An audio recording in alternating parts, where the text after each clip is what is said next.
Hey there, Norman here from WellCode, and today we're going to be taking a look at the FX Birds widget. The FX Birds widget displays a flock of flying polygon-based birds, and moving your cursor through the flock scatters the birds into new formations, as well as give them a new flock leader to follow. This digital flock is as mesmerizing as a real thing, and it's a great widget for adding subtle interaction and providing some motion and life to any site. So we're going to go ahead and jump into this builder and take a look at exactly how to set this up. Here in the builder, we have our corporate events template.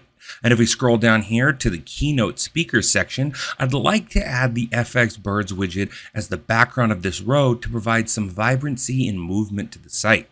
So let's go ahead and open up this widgets panel. Let's grab our FX Birds widget and we'll drag and drop this right into that row. Now right off the bat, you'll see that we have this black placeholder for the widget. This placeholder is only visible in the builder and on the preview site, and it won't be visible on the published site. With that being said, let's go ahead and jump into the widgets option panel and take a look at how to set this up. Starting in the content panel, we have the apply to option.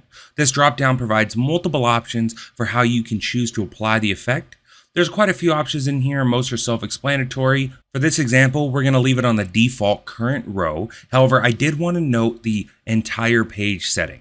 When you apply this effect to the background of the entire page, the widget may be placed anywhere on the page except for the header and footer.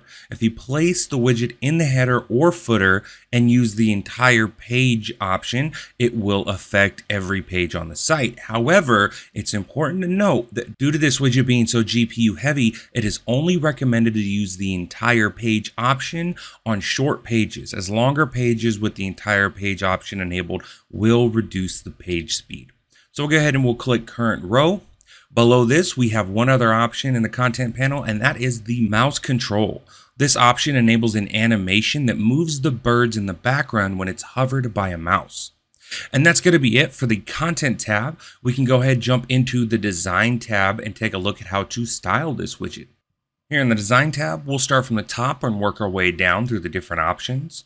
The first option we have is the minimum dimensions options. This is a drop down with two separate options. The first one is automatic. This will automatically set the width of the widget container to be the same width as the row or column that the container is currently in.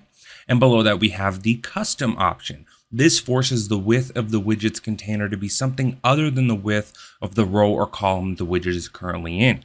We can leave this as automatic and move down below that. We have the background color. This will set the color of the background behind the birds. For this demonstration, we're going to change this to white. We can continue down after that. We have the background alpha. This sets the alpha percentage for the background. For example, if the background is black and we drop the alpha down, we can see that it's changed that to be more of a gray background because it's adjusted the alpha level. We could bring this back up to 100, set this back to white. Moving on down, we have the birds color mode. There are 4 different color modes available. We have lerp, variance, lerp gradient, and variance gradient. And then below that, we have 2 bird colors that can be changed specifically for each bird.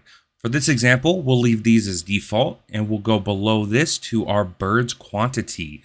This sets how many multiples of birds are displayed. We'll leave this at 5.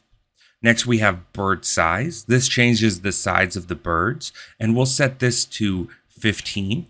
Following that, we have the bird's wingspan. This will specifically adjust the width of the bird's wings. We'll leave that as the default. Below that, we have bird's speed limit. This sets the speed of the animation. We'll set this to 2, so we have a more subtle animation. Following that, we have bird's separation. This sets how close or far apart the birds will be from one another. We can set this one to 60 for this example. Next, we have bird's alignment. This sets how close together the birds will be when they convene in the center of the widget. We can leave this as a default. And then lastly, we have bird's cohesion. This sets how close or far apart the birds will be when they fly around the background. And we'll leave this as default as well. We can go ahead and close the widget out. We can grab our preview URL.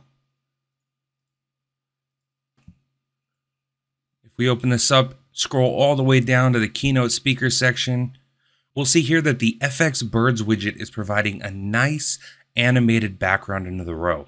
And if we hover over it with our mouse, we can see we get that nice interaction with the birds. Now, there is one thing that I did want to note. It is important to note that while it's possible to use multiple FX Birds widgets on the same page, we do not recommend using more than one instance of the FX Birds widget on a page, and the reason for this is that these widgets require a significant amount of graphics processing power. So multiple instances of GPU-hungry effects can result in reduced page speeds on older computers or machines with slower GPUs. I would also like to note once again that this black placeholder widget will not be visible on the published site. It will only be visible within the builder and on the preview site. And that is it for the FX Birds widget. As you can see, it's a very simple widget, but one that adds a ton of life and vibrancy and a little bit of interaction to any page. With that being said, my name is Norman Durkee, and you've been rocking with the best website builder platform on the planet, wocode.com. And until next time, and as always, if you have any questions, please reach out to support. We're always here to help.